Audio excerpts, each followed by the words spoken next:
Bonjour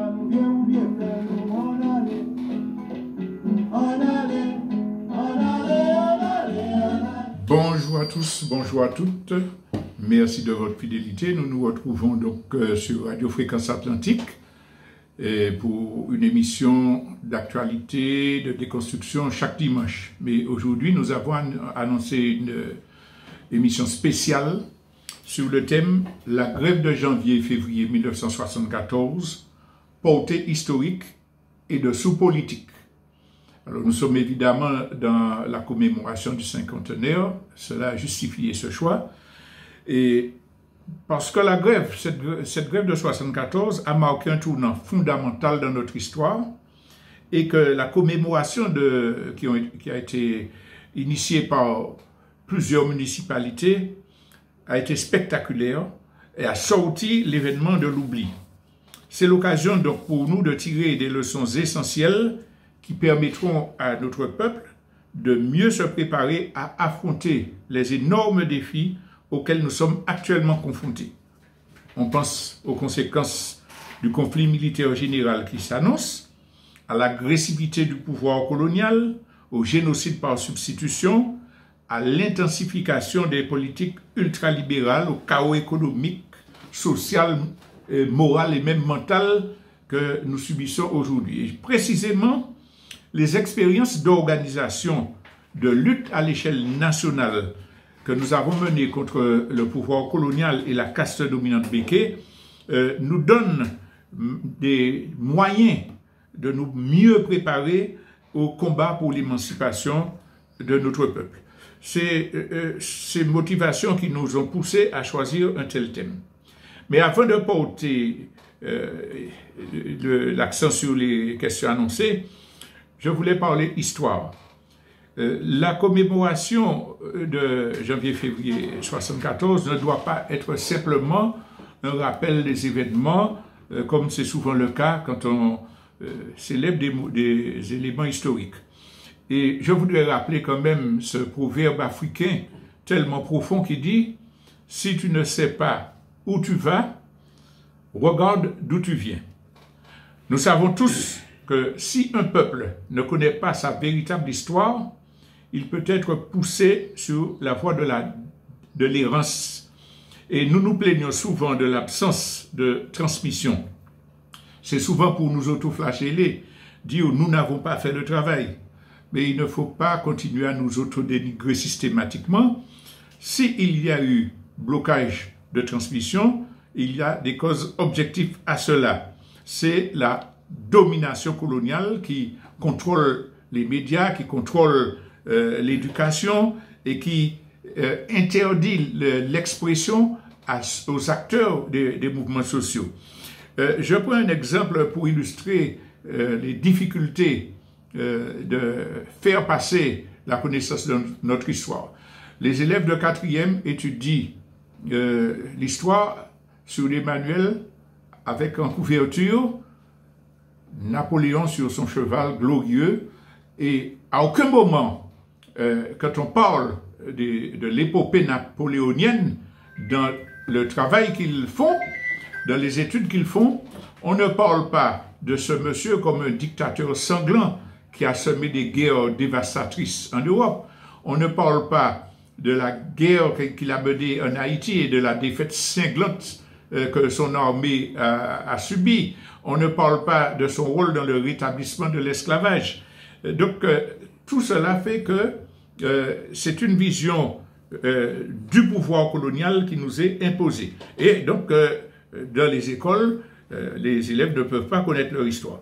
Mais il ne faut pas croire que les militants ne se sont pas battus. Ils n'ont jamais cessé de se battre pour la transmission. Sauf que leurs moyens d'expression étaient absolument limité, pardon.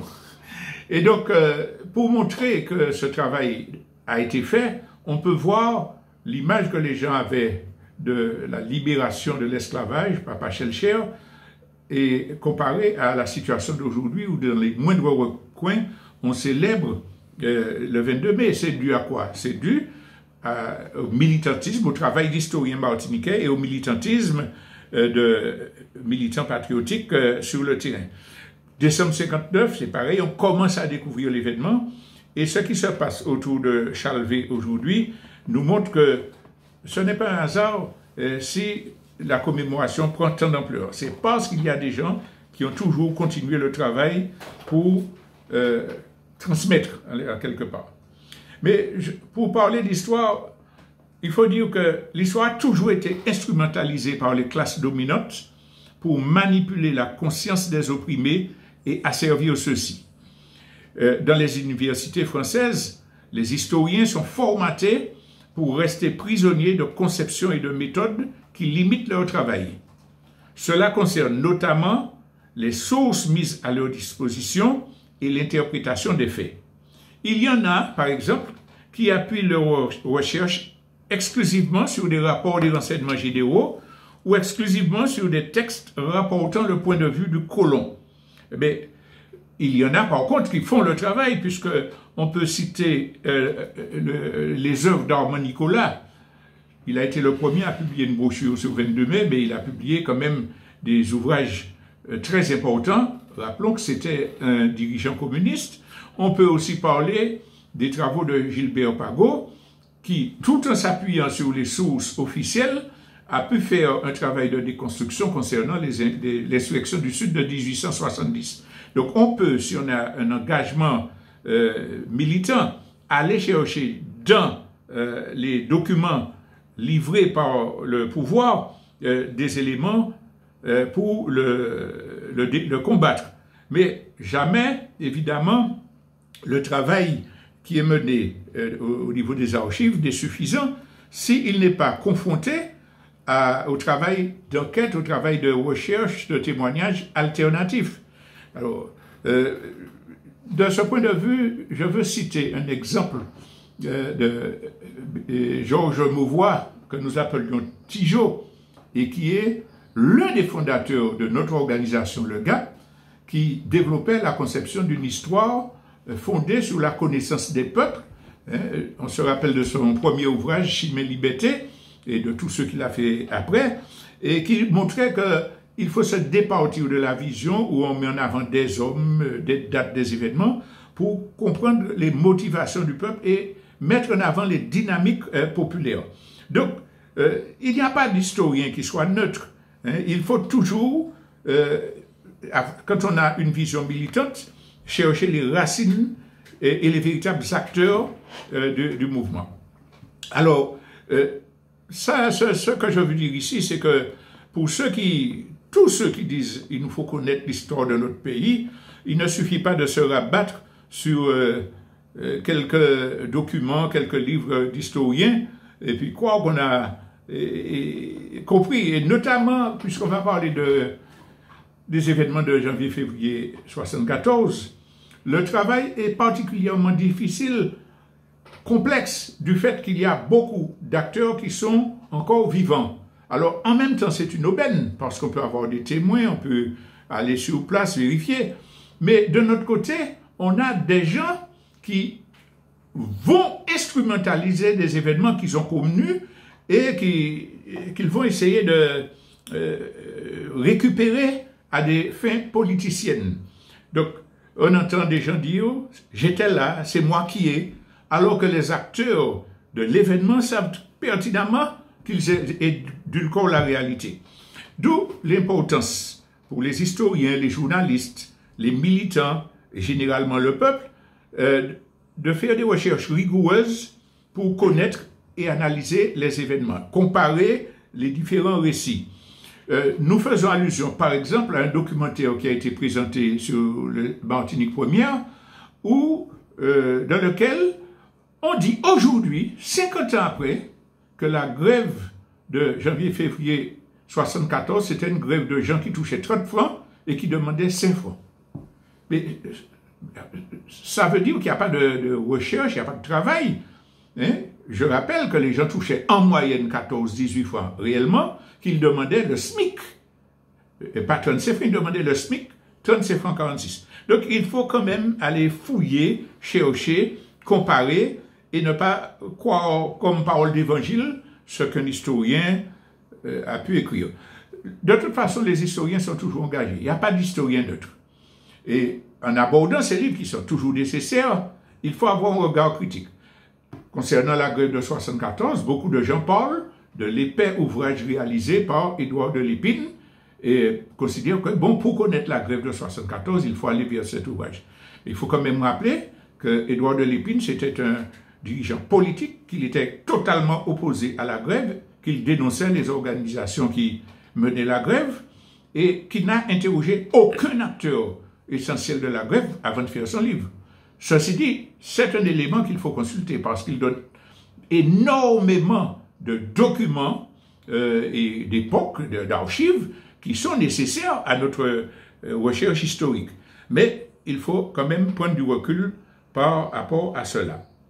Alors, en tant que historien, militant et acteur de la grève de 74, je vais tenter de partager avec vous des informations sur les facteurs et les faits qui permettent de comprendre ces événements-là.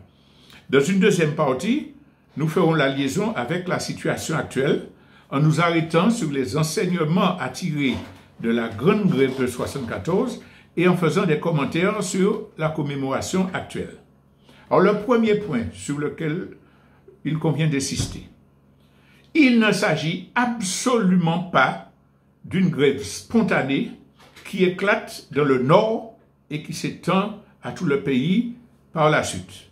Cela a été dit, y compris par une historienne qui connaissait le mouvement, qui a été la première à développer cette thèse lors de l'inauguration du monument réalisé par Isambert Durigo à Chalvé. Il y avait certes une habitation en grève pour un point précis à Vevey, mais cela ne participe pas du déclenchement de cette grève qui a été préparée pendant 2 ans sur le terrain. Il y a 2 organisations se revendiquant du marxisme-léninisme qui avaient considéré que les ouvriers agricoles devaient être les fers de lance de la révolution martiniquaise. C'était de ça qu'il s'agissait. Et au nord de la Martinique, l'organisation qui s'appelle Groupe Septembre 70 militait avec les ouvriers agricoles.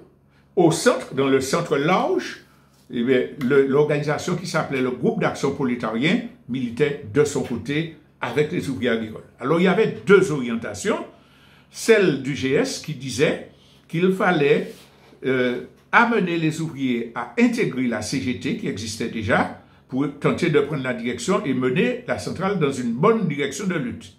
Et puis il y avait le gars qui disait non, ça c'est des illusions, il faut travailler, former les gens et préparer des cadres pour construire un syndicat alternatif et déclencher un mouvement général. C'était 2 stratégies opposées. Mais du fait que le groupe Septembre 70 se soit approché du GAP pour dire, bon, ne serait-il pas intéressant, le moment ne serait-il pas venu pour qu'on déclenche une grève générale, apporte une donnée nouvelle. Parce que les 2 organisations qui se respectaient, j'en ai parlé tout à l'heure, s'accordent pour dire oui, ok, bon, on y va. Et organisent donc le déclenchement de la grève. Une grève préparée, je dis, pendant 2 ans. Il ne s'agit pas d'une grève spontanée. Et cela explique le fait que le mouvement n'éclate pas à Vevey pour voir des gens descendre débaucher, mais il éclate le même jour partout. À la même heure, des groupes organisés partent en grève marchande de la région du sud, du centre et du nord, et pour converger vers des lieux centraux. Donc cette chose-là, il faut bien en prendre conscience. La décision de la grève a été prise au quartier Cité-la-Croix, des gens disent des Croix, dans une petite maison d'ouvriers et à 2 maisons de Troutet, oui. Troutet, on a appelé ça familièrement Troutet. À 2 maisons de celle de Josette Beaumarais, dirigeante de la grève. Des dirigeants formés politiquement par le GAP de toute la région centre et les dirigeants formés également par le groupe Septembre 70 se réunissent dans cette petite maison, décident de faire la grève et rédigent les 11 points de revendication. Comment vouloir parler d'une grève spontanée venue de ne sait où? C'est une erreur et il faut corriger cette erreur historique. J'insiste sur cela en tant que témoin et acteur de l'époque. Alors, qu'est-ce qui explique, au-delà de la préparation, que cette grève ait été si importante, que le mouvement soit devenu si profond et si général? Il y a 3 causes essentiellement. La première concerne des conditions objectives. La vie était déjà chère, les ouvriers vivaient déjà très mal, mais il y a le choc pétrolier qui se passe, le choc pétrolier au niveau international. Les producteurs de pétrole disent, bon, nous augmentons notre baril, vous nous avez assez pillé, et les Occidentaux donc, sont obligés de répercuter le prix, la hausse de prix du pétrole sur tous les marchandises, puisque toutes les usines et tout ça, ça fonctionne, les bateaux, ça fonctionne à l'énergie fossile. Donc, en Martinique, les prix augmentent également. Pour les ouvriers qui étaient déjà vraiment sous-payés, ça devient tragique. D'autant plus que l'augmentation des prix subie par les grands planteurs, ils ne vont pas la payer, ils vont répercuter sur la classe ouvrière, sur les gens qu'ils exploitent, une exploitation beaucoup plus forte, une pression beaucoup plus forte pour pouvoir rentrer dans leur fonds. Donc on a cette condition objective-là, la cherté de la vie, notamment liée au choc pétrolier. La deuxième explication vient du fait que le gouvernement, les planteurs, n'avaient aucune idée de la préparation qui était faite. Ils ont sous-estimé, il y avait une méconnaissance totale de ceux qui étaient sur le terrain en train de s'organiser. Donc ils ont cru pouvoir employer les mêmes méthodes qui ont toujours été celles utilisées en temps de grève, envoyer la presse, faire pression, licencier 2 personnes et puis repartir comme si de rien n'était. Ils ont tenté, mais leur propagande n'est pas passée. En disant que c'était des groupes gauchistes payés par Moscou, la Chine ou Cuba, des indépendantistes, ils pensaient que tous les ouvriers allaient reprendre le travail, sauf qu'il y avait partout des cadres ouvriers formés, liés aux militants, qui ne disaient pas écoutez ça, c'est nous qui avons mené grève, nous, etc. Donc, ça a fait que la grève a pu s'étendre. Il y a une troisième raison, c'est le soutien que la grève a eu. D'abord, le soutien de la part des ouvriers agricoles qui n'étaient pas syndiqués, qui n'étaient pas organisés. Jusqu'à 74, dans le 65 la dernière pratiquement, les grèves marchandes, c'était des grèves où les éléments les plus déterminés descendaient sur les habitations, bâton et couteau à la main. Là, tu travailles là, là, tu travailles là. Parfois, ils se masquaient, ils se déguisaient en femmes, les hommes se déguisaient en femmes, et ils faisaient tout le monde. Alors, les gens couraient, effrayés. Et les plus déterminés, ceux qui voulaient les rejoignaient, mais la masse subissait un peu. Sauf que la grève étant menée par des ouvriers formés politiquement. Quand les bandes, je mets dit entre guillemets, sans sens péjoratif, arrivent dans l'habitation, les gens crient coup. Non, non, non, calmez-vous, restez là. Non, non, nous n'allons faire aucune violence. Si vous voulez continuer à travailler, travaillez. Nous venons vous expliquer nos revendications. Est-ce que nous pas capables, etc. Donc, grève pédagogique et pacifique. Donc, les gens se rassuraient et au fur et à mesure, les ouvriers agricoles, même ceux qui avaient peur des béquets, eh bien, ils soutenaient en silence. Ils donnaient des renseignements. Donc, cela a permis une consolidation de la grève. Mais un élément politique vient s'ajouter, c'est que le GS et le GAP, qui sont initiateurs, et je dis bien seuls initiateurs de la grève, décident de créer l'UPSOA. Union patriotique de solidarité avec les ouvriers agricoles, en allant voir d'autres organisations, et finalement, on a les étudiants, les lycéens, c'était l'UKM, la GEM en France en particulier pour les étudiants, on a les marronneurs du Gros Monde, dirigé par Gabriel Luce, on a le Rassemblement de Saint-Joseph, avec Cabot, Jean-Claude Lauréat, bref. Et puis, on a des patriotes du Sud, donc qui rejoignent, qui se regroupent sous le vocable de l'UPSOA et qui vont dans des réunions de comité de grève qui font de la propagande. Par exemple, il faut saluer le travail de la GEM en France, l'Association Générale des Étudiants Martiniquais, qui a envoyé des soutiens financiers très conséquents parce qu'ils ont fait de la propagande dans tous les milieux progressistes et français. Donc, ce soutien-là a permis de consolider la grève. Alors, maintenant, il faut quand même donner, pour ceux qui ne le savent pas encore, ils sont de moins en moins nombreux, quelques éléments sur le déroulement de la grève. Alors, on a déjà dit que c'est une grève marchande. Le matin très tôt, 4 heures, les gens commencent à se réunir. Alors, parfois, c'est à Cité-la-Croix, enfin bref, dans les différents lieux près de Charpentier, et ils partent par bois, sous les forêts, pour débaucher. Très peu marchant dans les grands axes routiers. Et donc, c'est la grève marchande, comme on a dit, qui est absolument pacifique et non violente, qui s'étale. Alors, j'ai dit tout à l'heure que le pouvoir colonial libéquais, dans un premier temps, a été surpris. Mais quand ça a commencé à durer, on a envoyé les forces de l'ordre, comme d'habitude, les gardes mobiles. Et ce qui s'est passé, c'est que les gardes mobiles ont été chassés à plusieurs reprises par la détermination des ouvriers. Alors, je vous dis que je suis aidé là par les forces de répression. Alors voilà, c'est pour ça que la pensée collective est formidable. Les forces de répression, disons bien, ont été envoyées. Merci Jean-Paul qui est à mes côtés et qui va intervenir dans la partie interactive. Donc les forces de répression sont envoyées.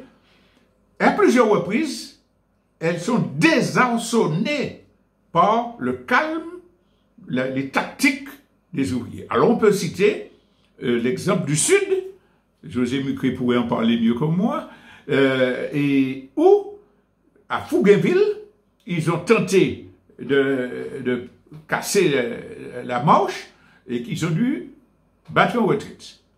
Deuxième élément, celui-là encore peut-être plus intéressant du point de vue tactique, c'est à Soudon. Rappelons que c'est Barbara, que nous appelons le général, le Clément Barbara, originaire du Marigot et habitant de Cité-la-Croix, qui qui conduisait les déplacements. Donc il envoie, pour ceux qui ne connaissent pas Soudon, c'est l'endroit où il y a eu la rupture du pont là, il y a une discothèque là, plus bas, un peu plus bas. Donc, il envoie une équipe d'une quarantaine de gens en avant-garde et le reste de la troupe attend. Ben, cette fois-là, l'avant-garde est encerclée par des gendarmes venus d'on ne sait où. Sauf qu'après un coup de sifflet, ils se retrouvent encerclés par à peu près 300 ouvriers. Donc, ils sont coincés entre ceux du centre et ceux de la périphérie. Et les choses auraient pu très très mal tourner puisque certains ouvriers tenaient déjà le canon des fusils pour les détourner. Et justement, les cadres ouvriers formés, disciplinés, disent non, nous ne sommes pas venus pour ça, nous ne sommes pas en position de force armée, quittez au parti. On fait un couloir et ces gens-là s'en vont avec les ricanements, ce qui n'a pas dû leur faire plaisir. Et donc, à ce moment-là, les gendarmes, qui certainement rendent compte à leurs supérieurs, disent « Attention, c'est organisé, il y a quelque chose que... » Ils commencent à prendre peur, on peut dire quelque chose. En tout cas, à comprendre que c'est pas comme d'habitude que ça va se passer. Alors, donc, il y a cet événement, et puis après, il y aura le guet-apens de Chalvet sur lequel je vais revenir.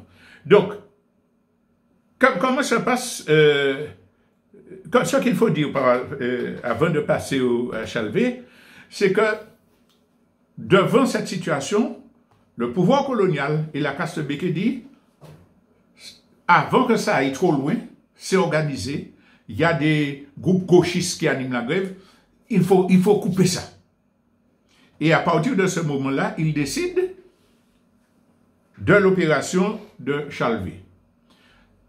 Troisième affrontement à fond brûlé, donc dans le nord, après Acier,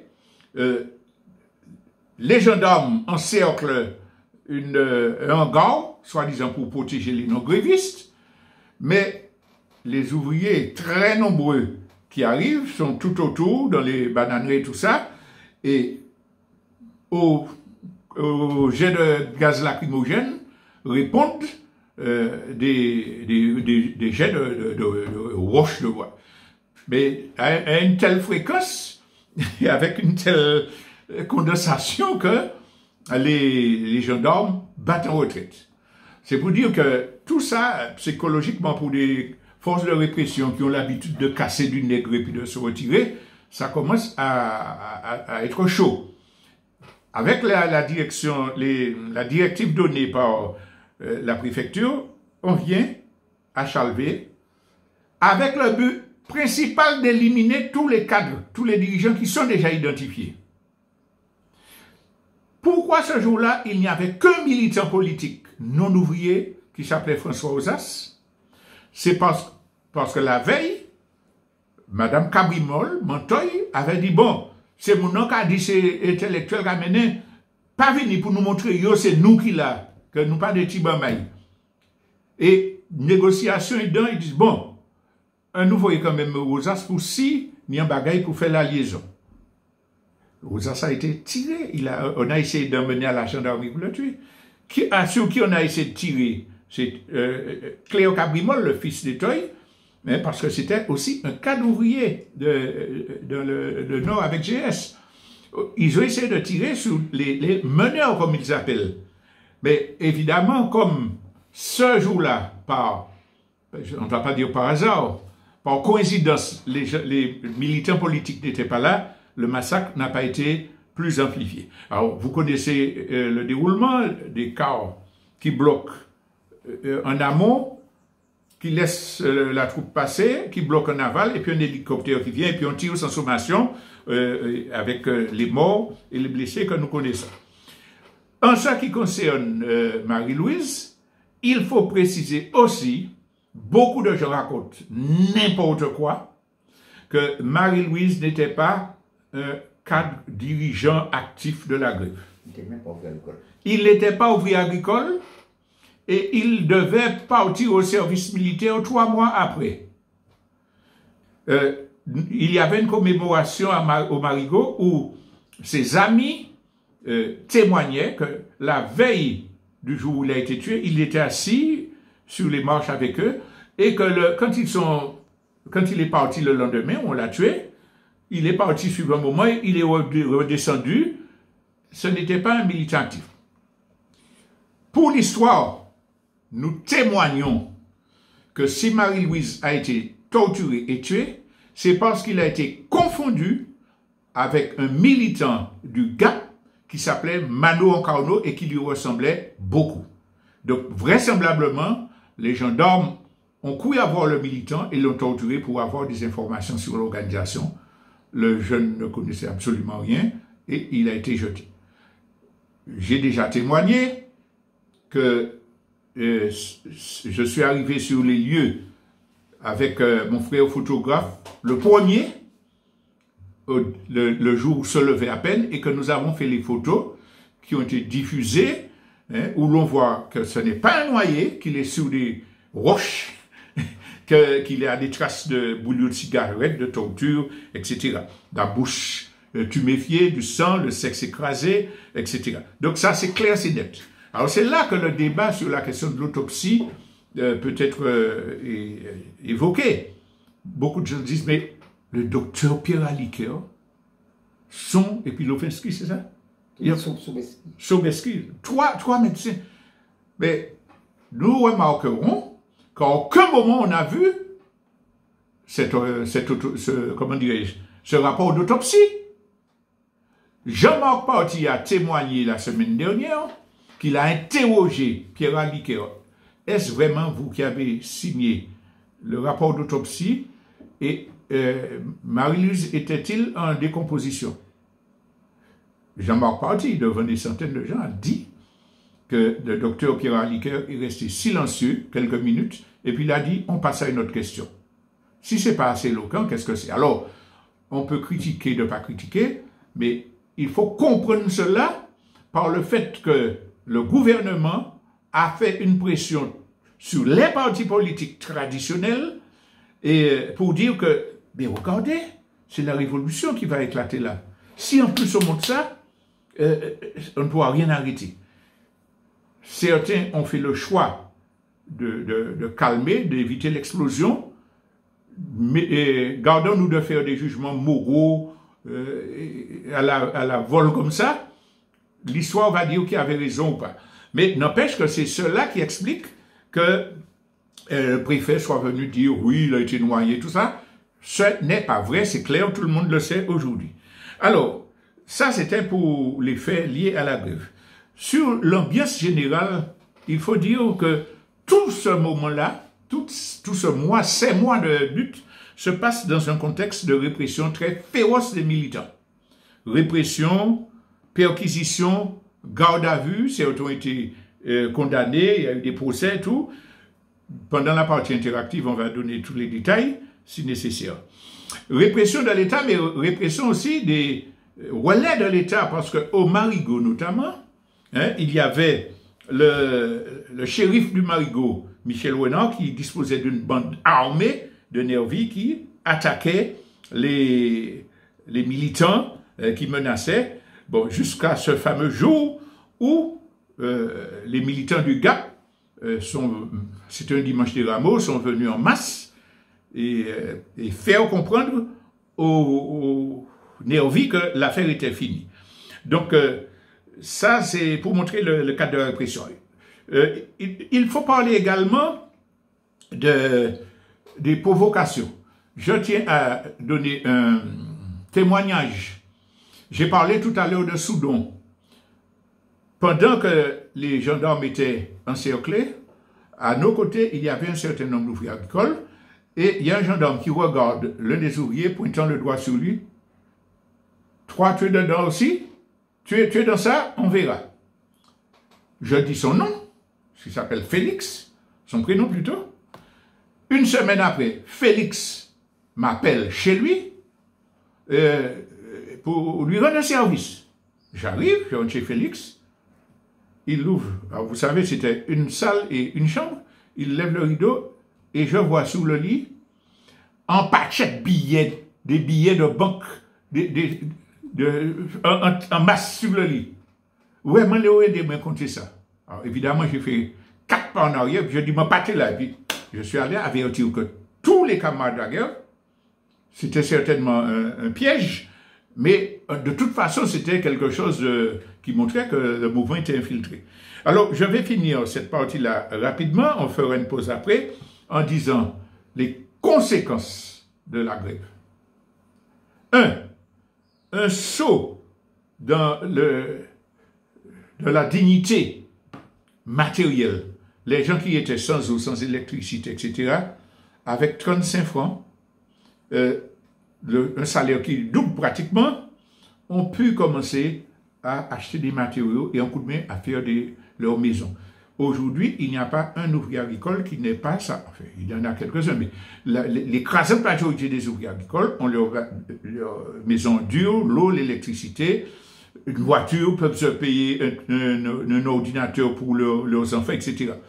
Ils sont entrés en quelque part dans la modernité. Les petits bourgeois inutiles qui disent que ah, les amis de la consommation, c'est matériel, on leur dit c'est ça, d'accord. Commence par te priver de ton matériel et puis viens donner des leçons après. La vie demande qu'on puisse manger, qu'on puisse se loger, qu'on puisse avoir de l'eau, et bravo pour ces ouvriers qui sont arrivés là. Deuxième chose, la dignité. Le nom du film de Camille Mauduèche est formidable de ce point de vue. La conquête de la dignité. À part quelques petits flatteurs, un ouvrier agricole se met devant son patron pour dire non, pas ni droit, manque à faire ça, etc. Devant les élus, devant tous ceux qui les écrasaient, qui les injuriaient, qui les insultaient. Là, ils ont conquis leur dignité humaine, ils se sont imposés. Et puis troisièmement, les partis de droite qui quadrillaient le pays, les partis assimilationnistes de gauche qui ne faisaient confiance qu'aux élections et au progrès dans le cadre de la République française ont été totalement dépassés. Et les groupes qu'on appelait gauchistes, certains nationalistes, d'autres marxistes, se sont durablement implantés sur tout le territoire de la Martinique et ont commencé à faire un travail qui va expliquer que aujourd'hui, la conscience nationale a évolué, des radios libres existent, etc. Alors, nous allons arrêter cette première partie. Donc, nous vous proposons une petite pause musicale et nous allons prendre les deux sous-politiques au retour. L'histoire pays nous, l'histoire des Antilles.